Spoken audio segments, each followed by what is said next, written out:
This is only our third show here, and this the brand new setup. Yeah. And actually, this is the second time we used this setup out of 3 times. We actually had a different stage before. Great. Yeah, thank you. Sporting touch of hands. Round number 1. There's that fast start, and that is the fastest knockout in bare knuckle fighting championship. Hey, mama, no born in the Bronx, raised in Dade. Been in the city since Pit had braids. Bahapanti parties, plata know how to sneak me out. Now it's 7-figure meetings every day. We lead a house. It's game time, the game's mine. You know the vibe. Yo, viajado el mundo entero, reppin' 305. Welcome everybody to another episode of Don't Blink Podcast. Yes. As always, Kid is in the building. You know we in here, baby. On my right hand. Today's guest, man, is none other than my man right here, Peter Kahn. Oh, yeah. Great to have you here, my brother. Peter Kahn has done everything there is to do in boxing. Everything. Yeah. Literally. Define everything. Yeah. I'm getting scared. An honor to have you here, brother. For real. Thank you. Hell yeah. You're Thank you. a legend in the game. And how you been, first of all? I'm good. You know, A lot of trouble. We here. Yeah, You know what I'm exactly, saying? Made it a right. don't blink. Yeah. I mean, I was in, as you know, I was in Australia. Yeah. For about half a month with George Kambosos in advance of his fight with Devin Haney. Huge fight. Yeah, it was great. I mean, like 45,000 people in Marvel Stadium in Melbourne. I got to tell you, it was like, I've been doing this a very long time. And after the fight, I said to Bill Haney, Devin's father, I said, don't tell me that wasn't exhilarating, that ring walk. It was like a 2-minute ring walk. But it's like, you know, like nowadays, there are no more ring walks. Right. Like managers are like in the back, or you go sit in the corral. The trainers are kind of brought around. They're already ringside. But this was like the old days, like when the whole team is doing the, you know what I'm saying? Yeah. Is there a reason why they brought that back to the sport? Like, you know what I mean? I don't know if they brought it back, but you know, this was such a big event in Australia that they basically do whatever they want. Yeah, hell yeah. Like, you know, TV wants it to focus on the fighter. So it just became a thing where it's like too many people.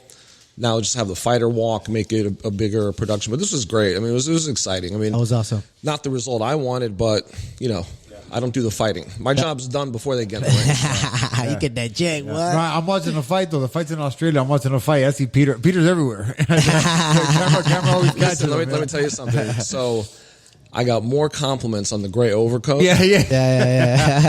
Usually it's Dressed the black, to the nines, dog. Usually it's the black leather jacket. Yeah. I think I broke my like good luck charm. Yeah, damn. Well, no, it worked out for you because it looked great, man. You look sharp. Brother, we like to highlight our guests on the show, and we start from the beginning, man. Where was Peter Kahn born and raised? The Bronx, New York. Just like me, I was born in the Bronx, baby. Raised in Dade. What part of the Bronx?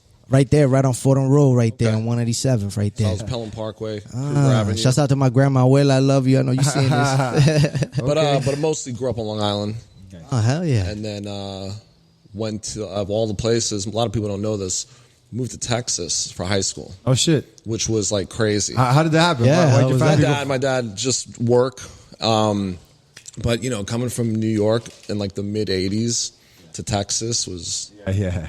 different. Yeah, it was. Absolutely. Fuck yeah. It was green everywhere. From the Bronx to Yeah. where in Texas? Dallas. Oh yeah. I mean, it's a city, but it's not New Yeah. York City. Yeah, it's So- not that. But it's like the Bronx, Long Island, and then Dallas, Texas. Wow, shit. and you was there? What age you was there?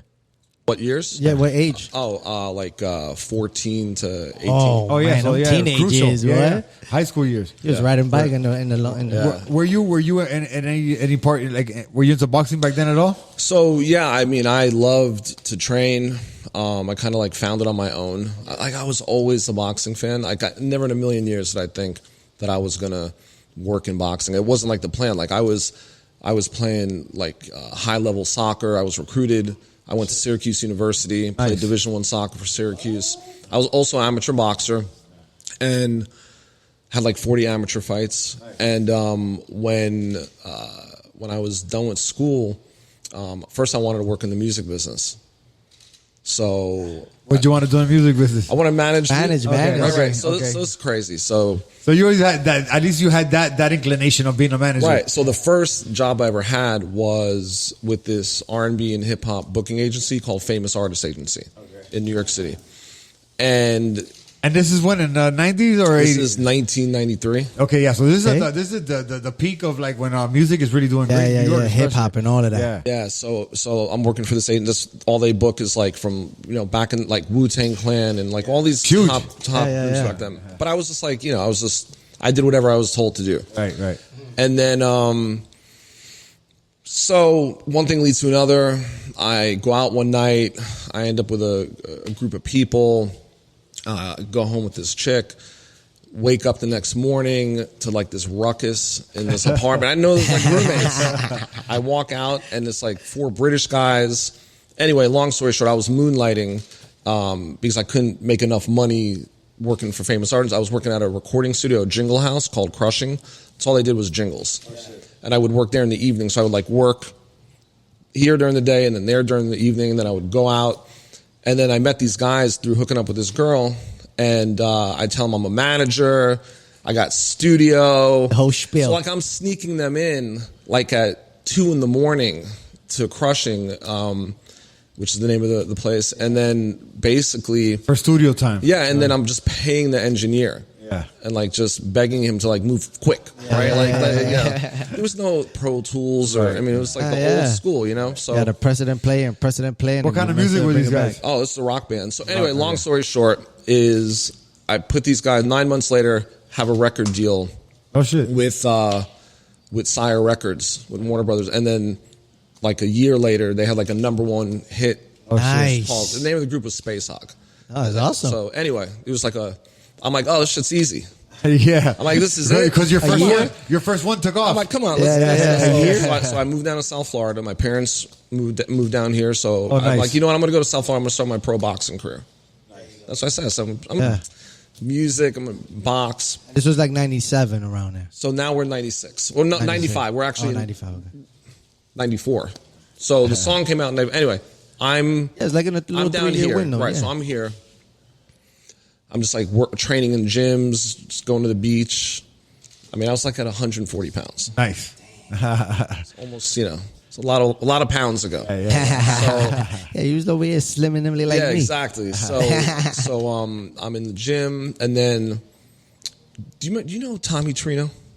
Tommy Trino, yeah, I do. You've been down here a long time. Yeah. Forever. So yeah, he's he did all the old school. amateur shows. course. So Tommy, he's like, hey, I'm one of the guys that's training in the gym, and he's like, hey, look, Don King's gonna be doing a show down here at the Broward Convention Center. I'll never forget. It was Frederick Sellier and Frankie Lyles, like a cruiserweight on Showtime. Yeah. He's like, would you like to, work for those 2 weeks? And I'll pay you. Don't worry, I'll take care of you. I'll pay you. I'm like, yeah, whatever. I just want to earn extra money. So I'm doing like whatever he wants me to do. I'm taking guys to get licensed, doing medicals, the whole bit.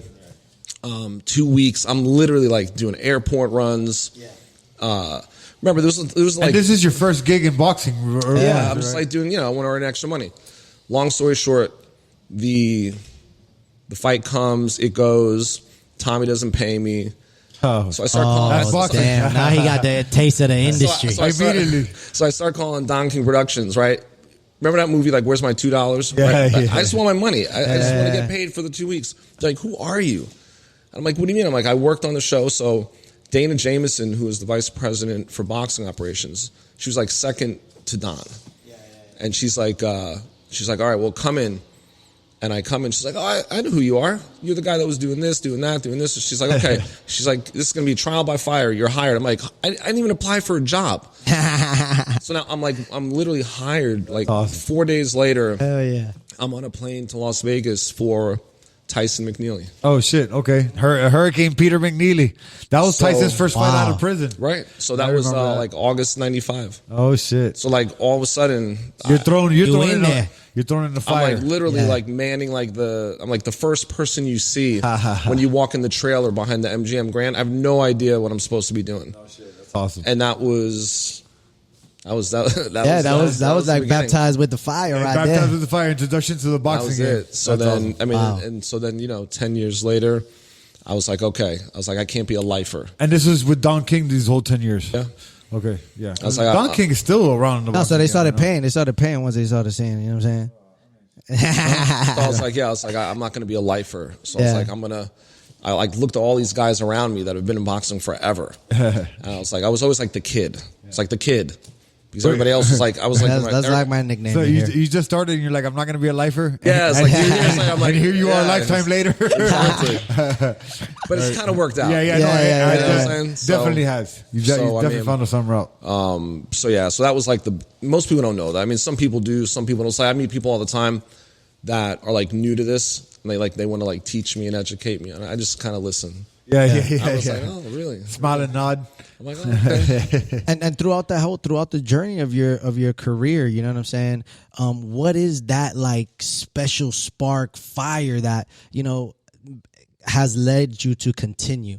I really like working for the fighters. Yeah. So when I started, one of the things, like I was working for the promoter. So I used to, everybody had so Dana was the vice president of boxing operations. If you wanted to get to Don, you had to get to Dana. If you wanted to get to Dana, you had to call and you'd get me. So I got to know everybody. Every day, every manager's calling, every president of the sanctioning bodies are calling. Every commission, everybody, other promoters. So, you know, I got to just, you know, you just treat people nicely. Yeah. Soak it all in and grow. And so I realized that like back then managers would take 33 1/3%. Yeah, I remember that. Fighters' purses. Yeah. That's insane. I mean, that's crazy. None of that's going to happen no more. So, I mean, I would see guys that would fight, and I would think to myself, my God, this guy just made X amount of dollars. This guy just made basically a third for doing, you know. Yeah, for not getting hit. And, you know, a lot of times it was because guys are starting out. So somebody will say, I'll pay your rent, I'll pay your car. And they're like, okay, you do that math, right? Yeah. So they'll take a little bit of a risk, and they'll kind of carry them for a few years. But then they get that back. Then when these guys start making millions of dollars, these guys go to bed at night and say, I can't believe I'm giving a third of my income away. Yeah. And so I thought that was kind of crazy. But I was also the same age as the fighters. So I would kind of hang with these guys. You know what I mean? Like I was like everyone else was so much older. Right. So I kind of, you know, I would hang with these guys. And I just realized, I just thought to myself, okay, I'd rather manage more fighters, take less money, but I want to be the first guy that they want to pay. Right. You know what I mean? Yeah, you build that bond with them, and it's more than just the business, it's the vibe, and you know what I'm saying? You really want to see them progress. Right, you're showing that you care, you know what I mean? You're taking less.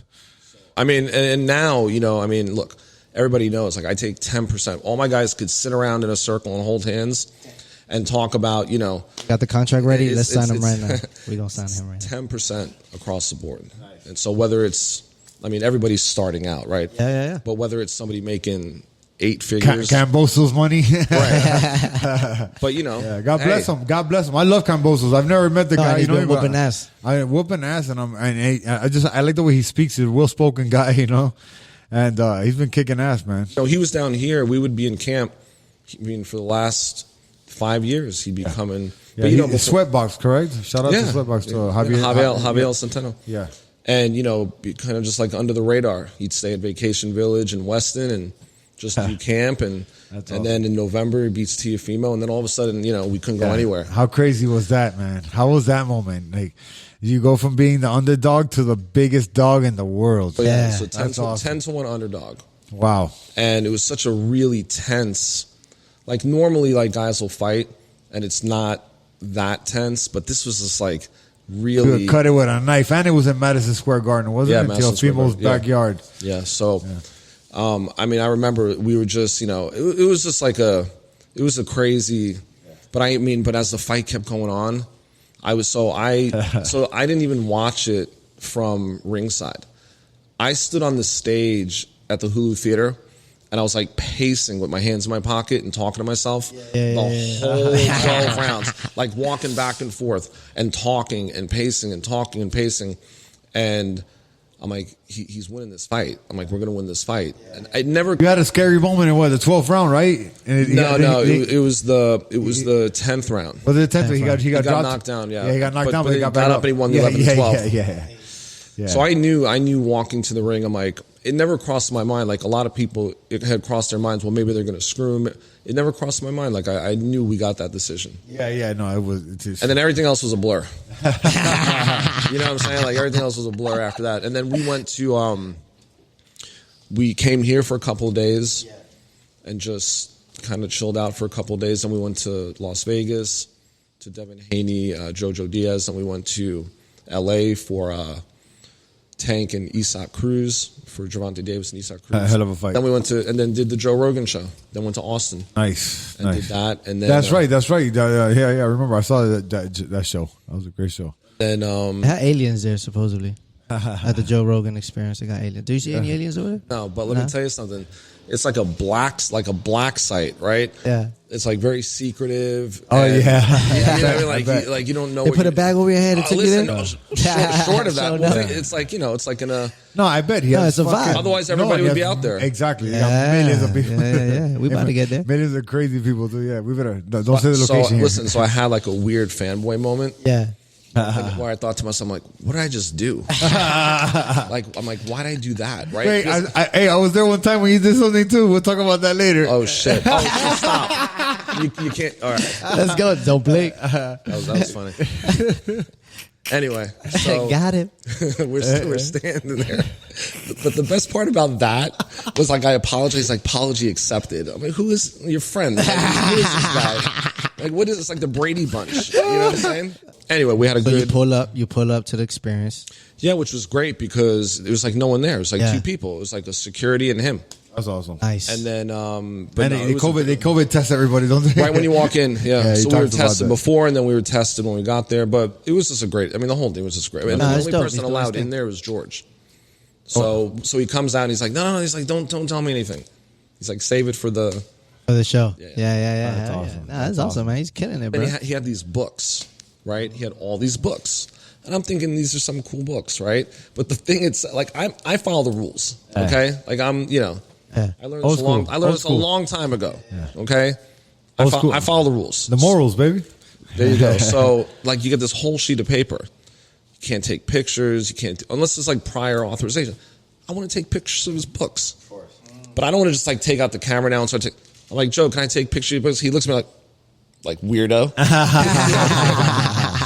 As he was high anyway. Oh, for sure. Mushroomed out too, maybe.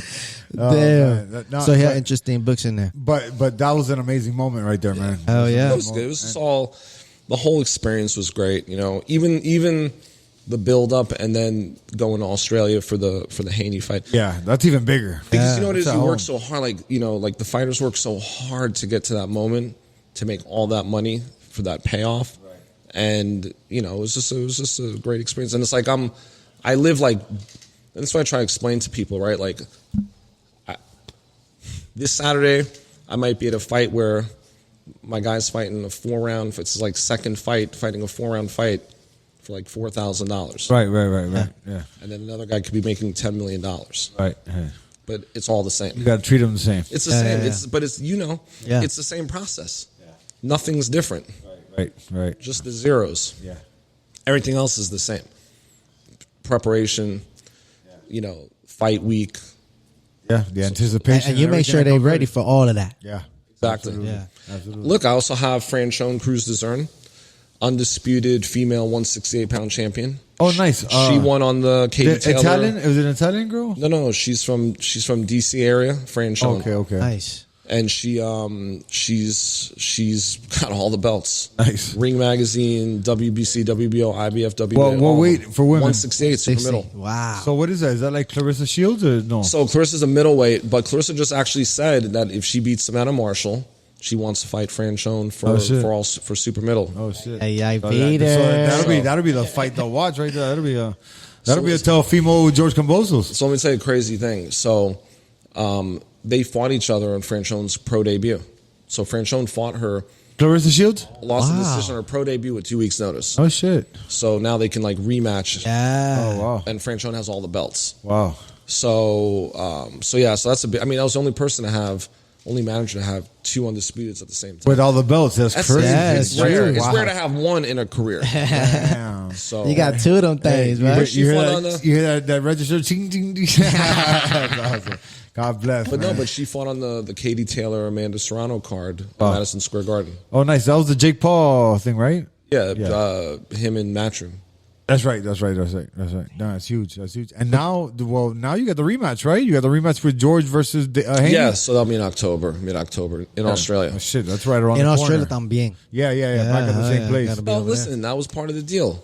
You know, the whole deal was predicated on, you know, right? Like Devin, you know, immediately after he wins, you know, he knows he has to honor the deal. But everyone's like, oh, you don't have to do it. Yeah, you have to. It's like we made you sign, you have to. Because that was the whole reason you got the first fight. So, Right, people are like, oh, that's bullshit, rematch clauses. I'm like, no, it's like 2 paydays. What are you, like, guys, idiots? Like, Yeah, let's get it popping, baby. so, you know, I mean, so George is guaranteed an opportunity to Awesome. make some changes. And look, he already saw him once. So now he has an opportunity to Get him do that. again. Absolutely. Hell yeah. And I Damn, hope so he comes through. 2022 was action packed already for you already. Yeah. You know what I mean? I got Xander moving along. Yeah, Xander, he was supposed to fight on that Australia card, but he got sick, I think. No, right? he was going to fight on the Puerto Rican Puerto parade Rican, that's weekend right, that's on June what it was. 11th. That's but what it was. He got really sick. So I get tossed. So he was coming back from Australia. not even coming back. Oh. So I got out. He was out there for 8 weeks because Javier trains him.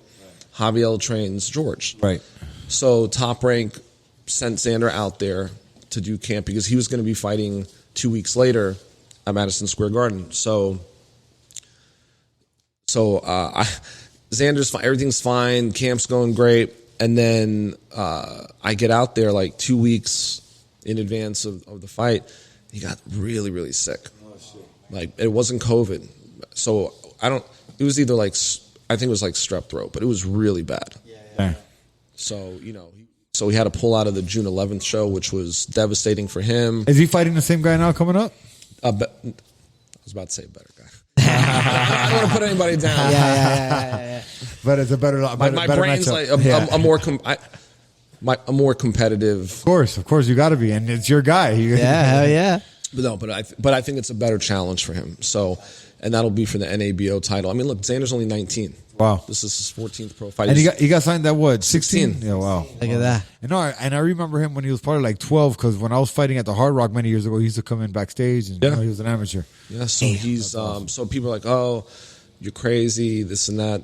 Well, now look, you know, Yeah. we signed 16, so now he's like one of the top prospects. Now they're like, can you get me a job, crazy? Right. And as far as like all the boxers that you have on your roster, like from oldest to like youngest, like what's the range on what you got working So with? Xander, 19. Yeah, 19. George is like 20 something, isn't he? 29 now. But our Gotcha. boy Aaron Aponte, 21 today. Oh yeah. Happy birthday, He happy beefs birthday. Too, yeah. Aaron's 21. Charlie Sheehy's with Top Rank.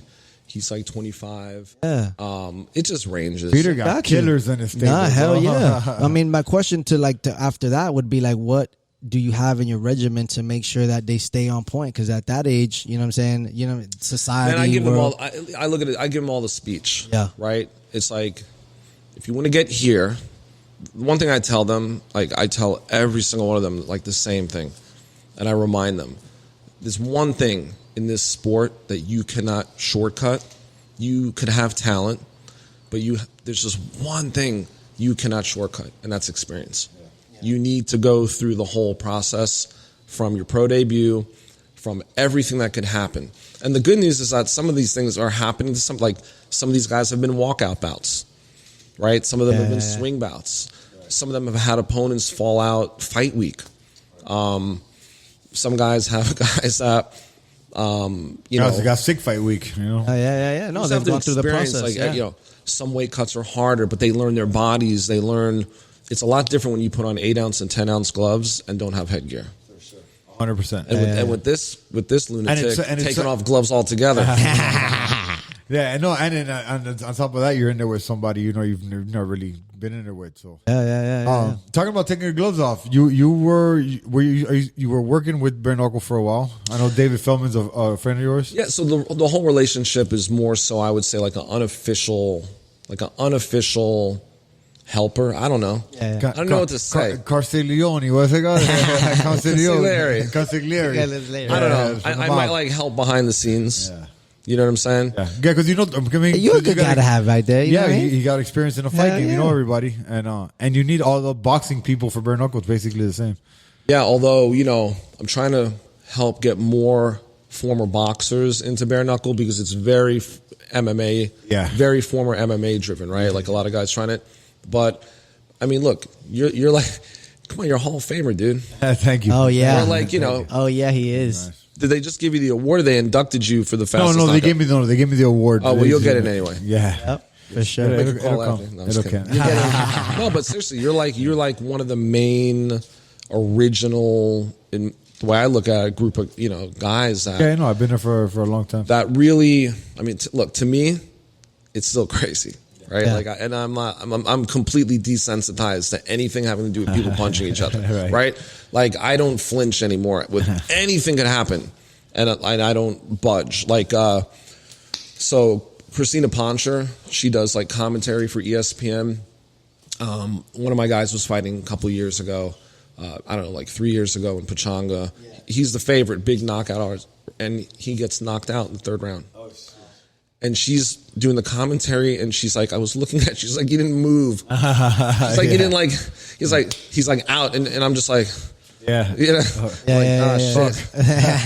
Back to the drawing board. Yeah, like, oh man, I hope he's okay. And obviously, course. but it's just like the reaction. But like with bare knuckle, I feel like, Oh, is bringing that back to you, the bare knuckle? yeah, it's like The thing is, bare very- knuckle, man. Like, look, man. I got caught with a good punch in my last fight, and it's a gash. Yeah. You can see the but the bone. I saw your thoughts, actually. Yeah. He's thinking next. yeah, but it's tough. It's a different ballgame because people don't realize it's not just two guys out there hitting as hard as they can. There's a strategy to it. Otherwise, you're going to break your hand every single time. Yeah. You got to really be slick. You got to really avoid things that you don't have to avoid in boxing or. Absolutely, man. Hey, Pete, what's coming up next for you, man? What's on the? I know Xander's got a fight coming up. Yeah, his next. calendar is packed. Yeah. So August 13th, Xander's fighting Okay, nice. in Las Vegas. He's the co-feature. Tiafimo's the main event. You know, if you need somebody to go carry luggage, bro, Hey, you're welcome anytime. So that'll be that's in Las Vegas. That'll be on ESPN. Awesome. Charlie Sheehy, who I'm very excited Charlie about. Shee, he's a South Florida guy too. No, he's from San Francisco. He's from the Bay Area. nice. But he was so talk about bad luck, right? Like the year that you are on the Olympic team, Keyshawn Davis is also in your weight class, who's like one of the top. Shit. Oh, damn. So like, Don't you got him too? No. Okay, that was your guy too. So Charlie was the alternate to Keyshawn. Keyshawn won a silver medal, but Charlie's really good. Half Filipino, half Irish. He's just like a blue That's a collar mix, guy. boy. That's a weird mix right there. He's like a dog. He says like 2 words the whole day. You know what I mean? But like when he gets in the ring, he's excited. Killer. Yeah. So he fights August 13th. Nice. I have a female Jasmine Artiga fighting actually before that, July 28th on a Golden Boy show. Junior Union is fighting July 30th at Barclays on PBC show. Oh yeah, that's this month. And then Aaron Aponte should be fighting on Canelo Triple G Nice. in September. That's all. He just won a fight too recently, about a week In or two Mexico, ago. yeah. He's with Matchroom. Shout out to him. I love Mike and Chino out there. Yeah. His guy Chino. These guys They're are great fantastic. guys. I mean, fantastic guys. He has a really, guy's like 6 foot tall, 140 pounds. Letting it rip. And no, yeah, he knows let her rip. Yeah, he's got a big puncher, but he's fighting again. Just keeping people, and then waiting to see what I got with Franchone. With what we might do is move to 175, win a title at 175, become a 2 division. He's a big dog. Yeah, and then relinquish the 175 belt, stay undisputed at 168, and then fight the winner of Clarissa and Savannah Marshall. There you go, ladies and gentlemen. You just got the inside scoop of what's about to happen. Manifesto. Listen, guys, we're not sponsored by them, but download DraftKings and put your money over here. Or Bet Online. Yeah, Bet Online. Okay, there we go. Bet Online. My bad. So what are you going to do now? What's up? Man, I lost a tough one.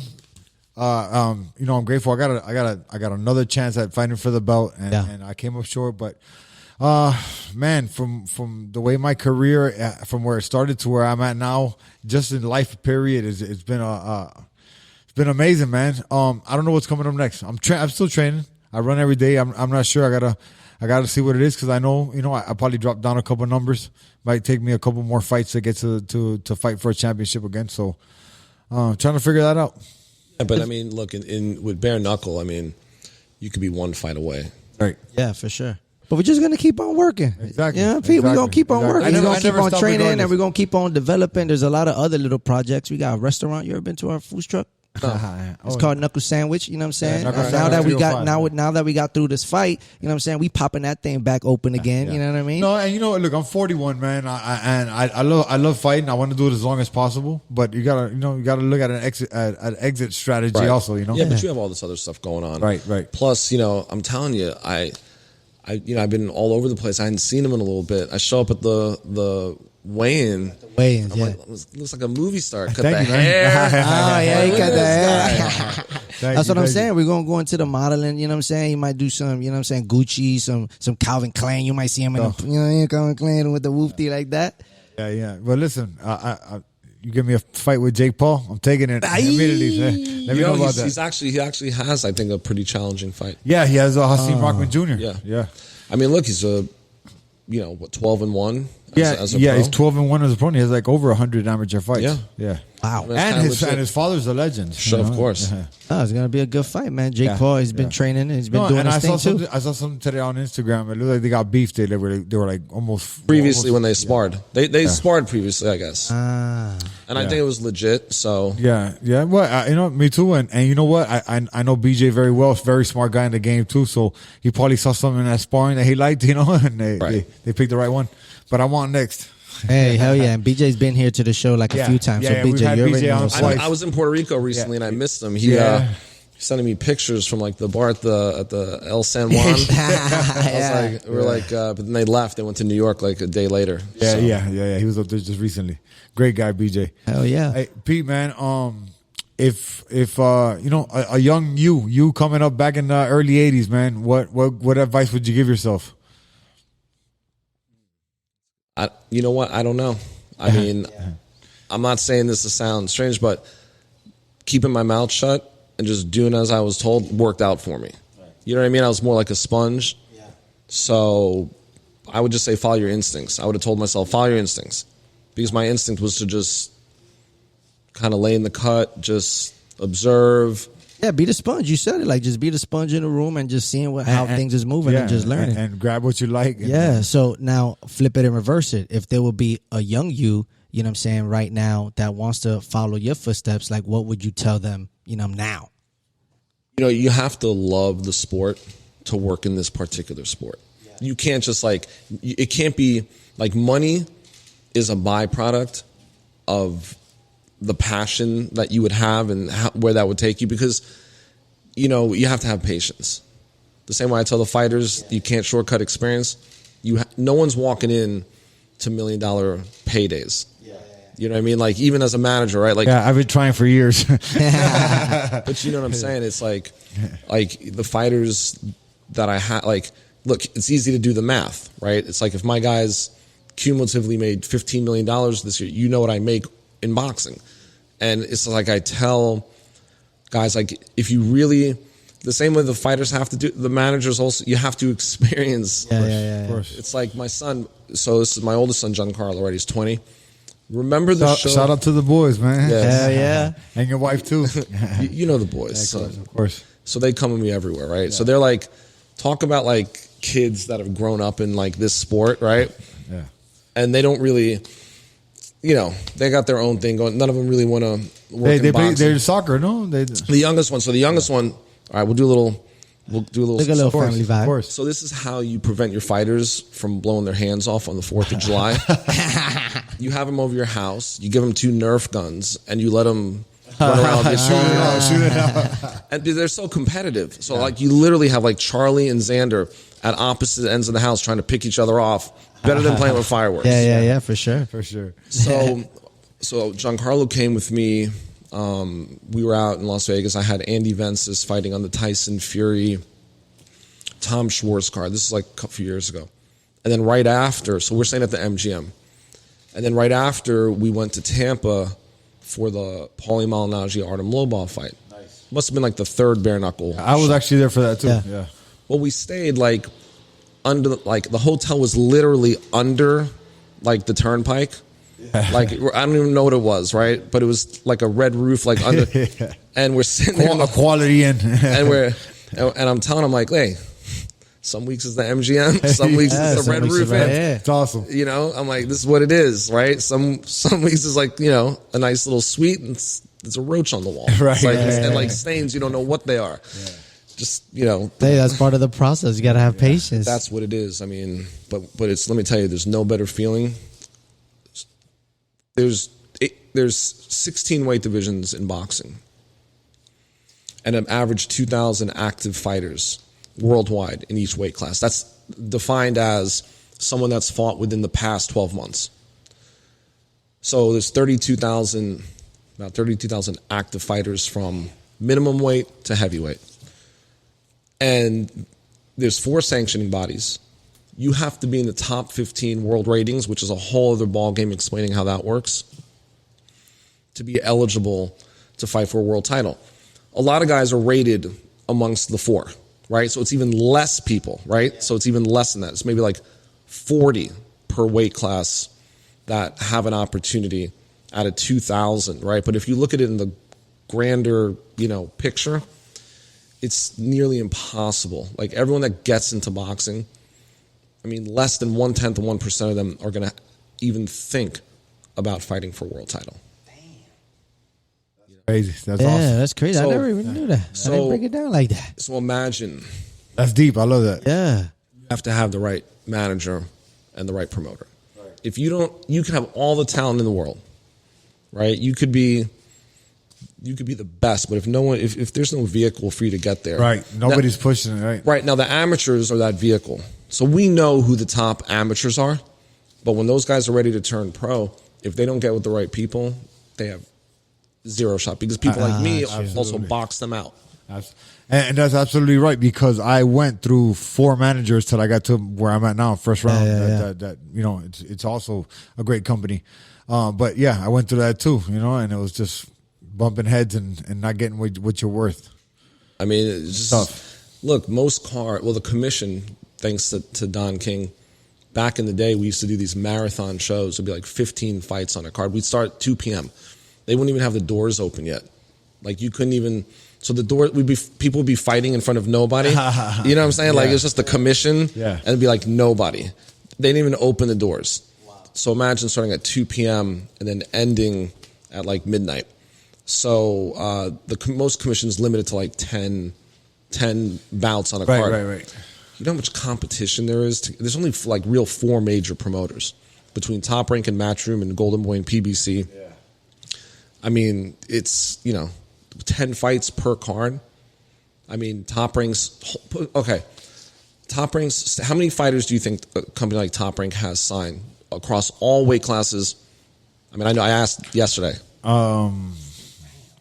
Total, I'd say maybe 1,000. 76. 76. Whoa. Oh, nice. They keep it tight. Well, you fight 3 times a year. Yeah. Okay. So I'm just saying, like 76 fighters. Yeah. 10 cards, that's 20 fighters per card. Right, but 10 of them are B-sides that aren't signed. Oh, right. 10 of them are... Yeah, our home team. Oh, shit. There we go. Yeah, that's a whole big little But think about that. Are you writing this down? We're going to go into But they got like about 76 fighters. I think it was like 76, somewhere like that. Nice. In the whole world. Al Heyman's a gangster. I don't even think anybody knows what he looks like. Shit. Maybe you do. I know you do. I know. Hey, so for all y'all boxers that are watching this podcast right now, make sure y'all go to him, follow him, DM him. He's the one you got to talk to. He's the one you got to send him your reels. He's the one right here. He's plugged up. So to that point, Peter the Plug Kahn. Yeah. So to that point, I turned more people away. Like even guys that were like the 3rd best amateur in their weight class coming out of this last, because imagine, I just told you how many shows. Yeah, you can't get more, but maybe if they're good enough, you can point them in the right direction. That's one thing about boxing itself and management also. Like, it's a very, and I don't mean this in a bad way, but it's like a cold-hearted sport where people are very brutally honest with you. Like, listen, I got no... Yeah, there's like the labels and all of that. You know, and it happened to me coming up when I first started. It took me a long time to get there, though. Yeah. I was the guy that would be like, take more on than Yeah, exactly. Yeah. Caused me more problems. Yeah. So now I'm like a lot more blunt. Nice. I'm not going to name names because he finally made his pro debut, but he was probably the best amateur in his weight class a couple of years ago. And I had his pro debut set for a big card. He was going to be on a Ryan Garcia show, making his pro debut. Him and his dad turned down 9 opponents. Okay. Finally get to the point where he's not on the card. Again, on a Canelo show, I have him ready to make his pro debut a few months later. They turned to like another 9 opponents. Damn. I was finally like, okay. Yeah. This isn't going to work. I can't work with you, right? This isn't going to work because, more than ever, back in the day, opponents were like the lifeblood of boxing, right? Like, people would build their records on opponents. Now, guys have to fight a lot quicker, meaning you got to get tested a lot quicker. So it's like, it kind of fast tracks everything. It also saves a lot of opponents from getting hurt, guys that shouldn't be in there, but it also separates people a lot quicker. You know what I'm saying? So them fighting more often is like a major key alert. Just guys not fighting what we call soft touches, tomato cans, like, whatever you want to call it. Right. Guys that, you got to fight. You want to see better records, yeah. Yeah. I mean, you got to fight guys with maybe winning records. Absolutely. Instead of like fighting a guy that's like 2-12. Yeah, that just started or whatever. Like that. Tommy Fury's opponents. He's like, this one guy's like 21 and 130 something. El Diablo. Or like 2 and something like that. But that used to be like, such a. Yeah, that was like is that something like old school? That's weight? the business side of boxing. That's the business side of boxing. Isn't that how you would build the fighter? Give him he goes through that and but it's kind of evolved. Right. Yeah. Everybody's got different ways. Exactly. Yeah. Look, the one thing I'll say about MMA, and I've never represented anybody in mixed martial arts. They throw you in there. But what I like is that you can lose 3, 4, 5 fights, and it's okay. Right. Yeah. You can keep getting opportunities. In boxing, it's like a loss. It's like the kiss of death. Right. It's like you're like all the way in the back of the line. That's true. So true. Damn. So being in the game from the 80s and the 90s, and now in the game, you know what I'm saying, in the 2020s and the 2022s, and like you just said, like the game has changed. It has evolved. So like, what do you favor more now? How it used to be in the past, or how it's evolved to now? And look, I like the way it is now. I think it's safer in a way, and I think it's more competitive. But look, the sport suffers from, you go to ESPN.com or you go to SportsIllustrated.com and it's like NFL, NBA, NHL, MLB, right? And then it'll be like golf, and then it'll be 10, and then you click on other. Right. And then you got to go down like 4 or 5 slots, and then there's boxing. it's not being well represented in the sports. 70 years ago, the 3 top sports in the United States were baseball, horse racing, and boxing. Now it's other. I mean, UFC is higher, on the awareness and on the interest level. However, yes, you can lose in MMA, right? You could fight for UFC, and still be at the top, yeah. but you're not getting paid the way boxers are getting paid. Right. It's like one company that that tells you what. Hey, you're getting paid this. I don't want to get paid that. Fine, you won't fight. Hey, you're getting paid this. Okay, I'll take it. Oh yeah. But that's the truth. It is true. It is true, man. And like you've heard throughout the years, people trying to make like a fighter union, but that's the problem. If one guy is like, no, I'm not going to fight for the next guy needs it. He's been training his ass off, wasting money. Got a family. I'll take whatever you give me. Right. But in boxing, I mean, guys are consistently. It's like, it's a high class problem when you're like, oh, fine. I'll take $5 million for 36 minutes or less. Yeah, but you know what? After I beat him, I don't want to hear this shit again. Right, exactly. You know what I'm saying? It's like, fine, you're fucking me. So right after that, right there, Uly, I think we should get him. But I'll tell you what, I'm not fighting if I don't have a private jet. Fly me to the venue. Ay. And no more Red Roof Inn. Yeah. No quality ins. Hey, P, man, question we've asked every guest from day one till you're the next one. You're the next one to get asked. Do you believe in aliens? Oh, aliens have to exist. Tell us why, please. Well, I mean, Talk that talk. they just have to. Just the whole idea of the universe. If you think about it, we can't be the only people in the universe. This is fucking. Can't be. Why? They haven't even discovered certain galaxies out there. Just can't. We can't. What do you guys think?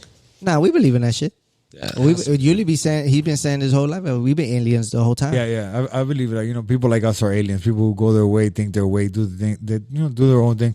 My brother, great to see you. Hell yeah, man. Amazing having you on. Thank you so much for coming on. You know, We you're don't a pop the legend. cherry. Don't pop the cherry on a new set. You know what I'm saying? That's right. I like it. Yeah, thank you. Oh, thank you, man. It was real cozy. Absolutely, yeah.